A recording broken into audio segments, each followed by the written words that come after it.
fiiri wiilkaygi birta marka la kulleysayna qataarag maasha allah dagaalkii uxud sidina cali seeftuu ku dagaalamaysa indaqaar ayaa la dhihi jiray diintaada markaad u dagaalamaysidna dhibaatooyin fara badan ayaad la kulmaysaa ilaahay hana guuleeyo مسلسلكani aabaha dhanka galbeed asigaa soo xoreeyey muqdisho cable tv insha allah markaan seefta kuu diyaariyo dhanka barina adigay ku sugaysaa wiilkayga ilaahay ha kugu guuleeyo maasha allah seeftaada markaan kuu diyaariyo dagaalkan aad ku gasho waxaa laga yaabaa dhig badan inuu daato dhiiggaasna wuxuu u daadanayaa dadka adduunka ku nool oo dhan inay cadaalad helaan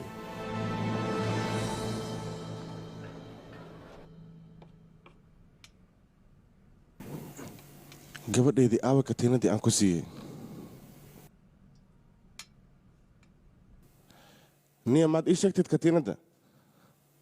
ii sheeg gabadheeda adigaan ku weydiinayahay abba ninka tinigta way iga dhacday maalinta afduubka heen ayuu duurkayga iga dhex dhacday meesha ayaanu ku waayay sidee kaaga dhici kartaa gabadheedii abdaistaji deganaan muuji niya maxaad sidaan u samaysay abba hadda ma baxaayo ma soo mayo ha samayna sidaas gabadheeda meeshaas aadan waa meel halisa abba xaaladaada caafimaad hadda ma wanaagsan katiinadaasi mabduuceedana naga xir istaji aabe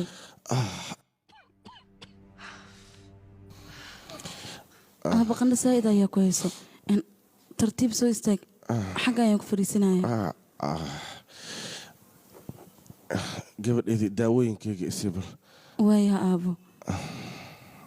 tartiib meeshaan fadhiisan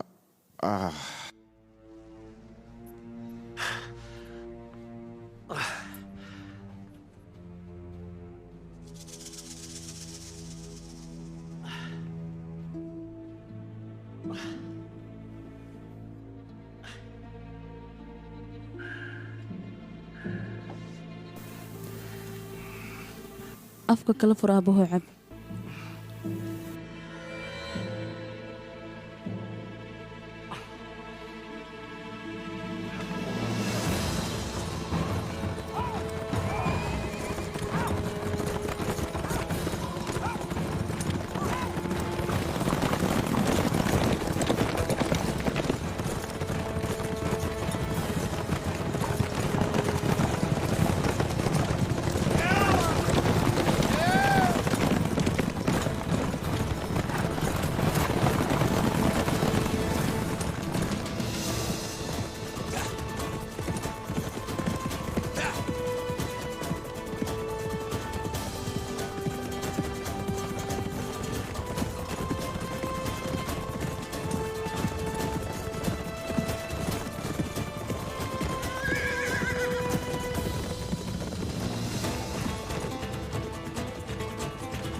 mudan arthur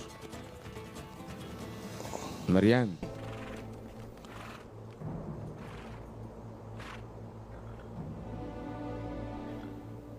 ciidamadeeda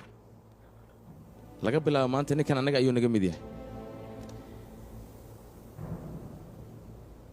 intaana sano meesha uu ku maqnaa asaga ayaa dib nooga sharixi doona insha allah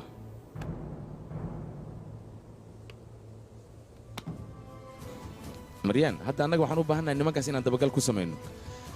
xaggay saacaddan mari karaan ayay kula tahay maryaan saacaddan waxay ku beegan yihiin karyoka meeshana caawa ayay tagayaan intaysan gaarin waa inaan dhexda u galnaa insha allah sidaas ayaan samaynaynaa waana ku qasbannahay inaan meesha ay joogaan aan isku weer ku qabanno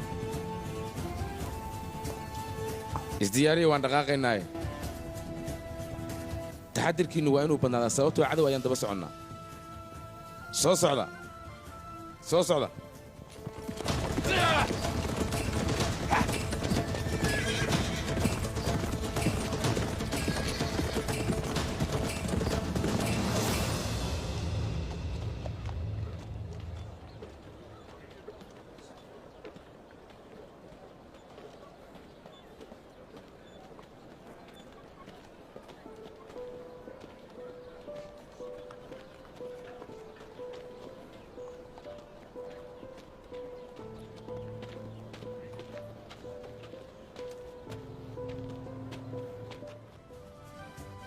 niyaa maxaa kugu dhacay ood la murugaysan tahay ii sheeg aabihii xaaladiisa caafimaad way culus tahay intaas keliya maahane aabihii kakatiin oo isiiya ayaa aniga duurka ku soo lumiyey sidaas darteed ayuu aabihii u xanaaqsan yahay katiinad yaroo adiga kaa dhuntay sababtoo aabbaha uga xanaaqaya maxay tahay ma aqaano mar walba wuxuu dhihi jiray katiinadaani qari anaga markaan ala afduubtane ayay katiinadeeda iga luntay markii aan dhahnay katiinada ayaan raadina wuxuu idhaha meeshaas waa halis ha aadin